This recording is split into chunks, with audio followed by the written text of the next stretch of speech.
guests that come along on our paranormal tours actually captured an entity with red eyes looking at us through one of the vents in one of the buildings.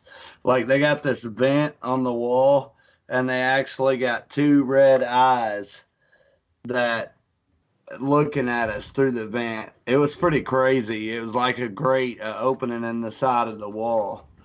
And another thing that we haven't touched base on this show, Darknite we will actually be filming for a new show that's going to be coming out on Amazon Prime.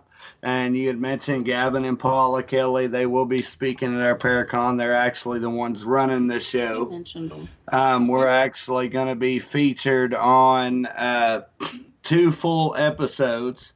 It's a new show they got coming out called Truth or Legend in Your Hometown. Truth or Legends in Your Hometown. Yeah, I saw that. Yeah, basically the general idea behind the show is they send us a list of locations, which we can't disclose the locations yet that we've got. He explained it to me. I thought it sounded like a really good, but go ahead and explain it to everybody so they'll understand. Oh yeah, and basically we go set up the investigation. We call the location, explain to them what we're doing. We're filming for a new TV show.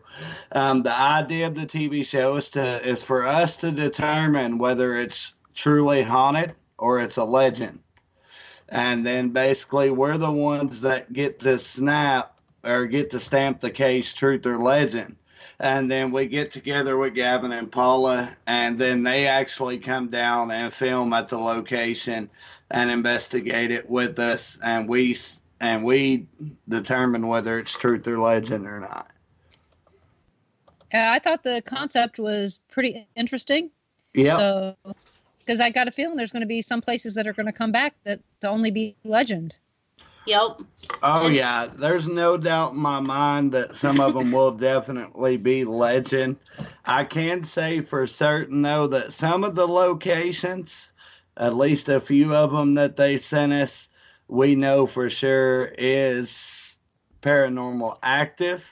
A couple of them's very well known locations to be active, even though no team has been able to investigate them. Yeah. So that's going to be a feat in its own, because we have actually tried some of these locations before, and they just basically shot us down saying that they're not interested. But the interesting part about that is, though, it may be a little bit different tune whenever we throw the show of television, or the idea of television is involved. This is what we're doing. So we may or may not. We'll see how it goes. And I do have to say, I'm one of the guilty ones, since we've signed the contracts and, we were given this opportunity. Now when we investigate, I'm kind of like that with all of my investigations. Now I'm kind of like, well, is it or is it not? And the harder part of it too is like this one that we went on this last weekend at Goatman's Bridge. I mean, we definitely got some evidence there, but I don't think the legend of the place, I don't know. I wouldn't really say that the legend of the place was true, but I wouldn't say that there's not something there as well, if that makes sense. Yeah. So Ron asks, what are the Mystic Caverns by Dogpatch? I haven't been there.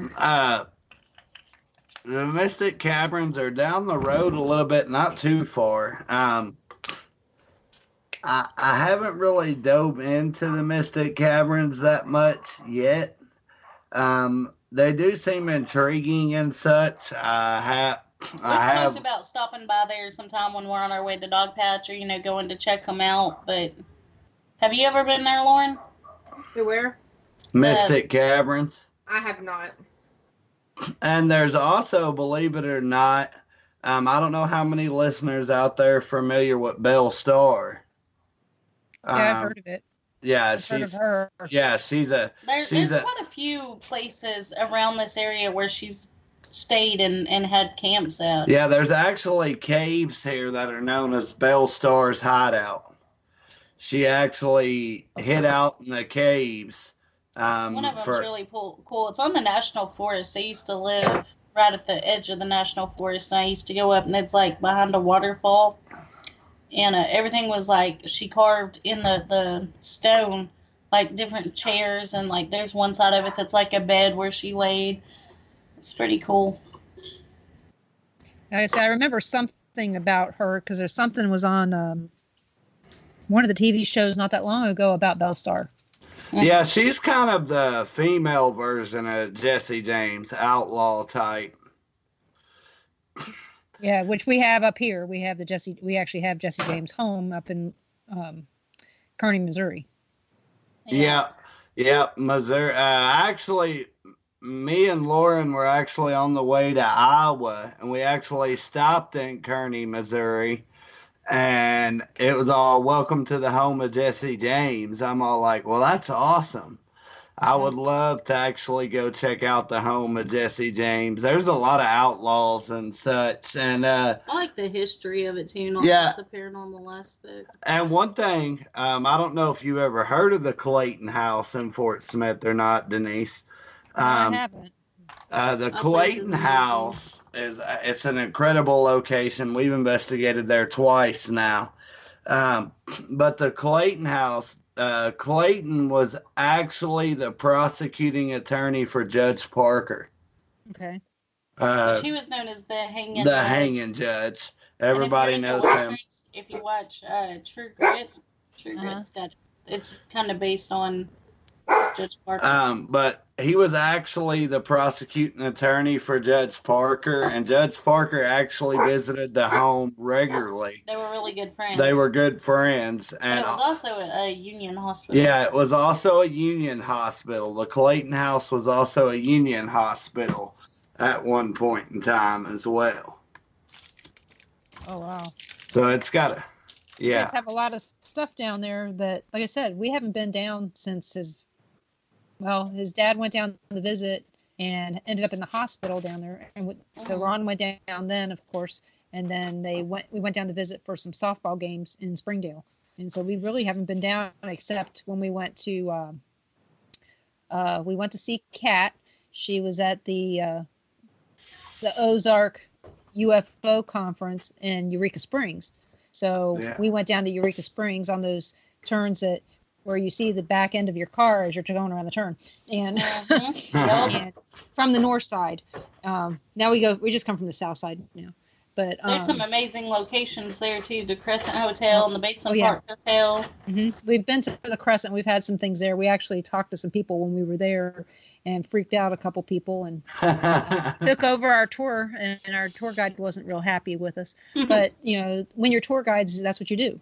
I may not be a tour guide there, but you end up being a tour guide everywhere. Once you're a tour guide one place, you tend to be a people herder. But we really like the Crescent. It's just too expensive to stay there. Yeah. On the weekends, you have to go on the during the week. It was a lot when we asked when we were down there. Yeah. It was like the Basin Park, something dollars for one room. Yeah. The Basin Park Hotel was pretty cool too. We were just walking through. We wasn't doing like any of the tours or anything, just kind of walking through, checking it out. So we actually did an investigation at a head shop there in Eureka Springs, and after that, we went checking out the town. And Lauren was just walking through with her the camcorder, and Dwayne was kind of giving her some, slack or whatever about, you always got to have the video camera. And then she was watching back some of the videos she caught, and just as we were like going on up a set of stairs and got to the floor, we caught an EVP that called out one of our investigators that was with her and told her to run. It's pretty cool. It was loud. I mean, it was, when I first heard it, it gave me goosebumps. I mean, that's how clear it was. It was creepy sounding. It sounded like a gremlin. I don't know. It was weird, but it was like, Kelly, run. And it's like, whoa, wait a minute. Well, it said, first it said, where are you going? And then it said, run, Kelly, run. Like, it was crazy. It was creepy sounding. It was, but, Ugh. And that was just walking through, like I said, we wasn't on a tour. We wasn't really investigating. We're like, we're here. Let's check it out and see, what all the talk is about, and just kind of walking through and It's pretty cool though. It was a nice place. Oh, it is. When you were at the Crescent, did you see the cats? I didn't. I don't think so. Yeah, they have cats there. And Really? so- yeah, they just roam around in the lobby, Huh. and they're very friendly. Aw. They love the attention. But yeah, we've gone up every time we go down there. We go up there, and of course, it seems like we go a different way every time to Yeah. get up the hill. But it's a really neat place, and We kind of just walked in there. yeah, we Yeah. did. We just walked in and We're walked just like- around. I was like, ooh, I want to buy something. And then we just kind of snuck off. And then we kind of went down the hallways just looking around. Oh yeah, we just walk in like we own the place everywhere. Yeah. we Right? go. That's what we I did. didn't see no cats, but going out back and like walking down that trail down to where they have the fire pit and the benches. Oh, it was so beautiful. Yeah, we went December 28th a few years ago, and they were all decorated up for New Year's party. And they had a wedding that night, and so it was just beautiful in the ballroom. So just Wow. imagine that frosty out and I bet that was gorgeous. the statue outside and a full moon, and Oh, it was wow. very pretty. So that's one of those. Every time we go, it's cold. When we went in April, it snowed, but every time we go down there, it snows. So keep that in mind. If you want us to come down there, it snows. If we go to Iowa, it snows. I like snow.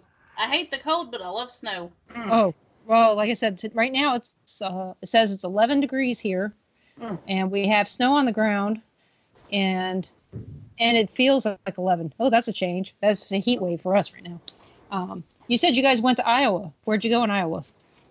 We went to and we investigated the squirrel cage jail Okay. in Council Bluffs, and we actually investigated Matthew Bennett's school, Manila schoolhouse in Iowa that he had there for a while before it got snatched from him. Yeah. And Lauren also went and done Edinburgh. Oh, all right. So I know the people who used to do the tours at Edinburgh, and Matt invited us up to do the school, but I ended up sick. Oh, man. So yeah. You don't have it anymore though. Sadie. Oh, I know.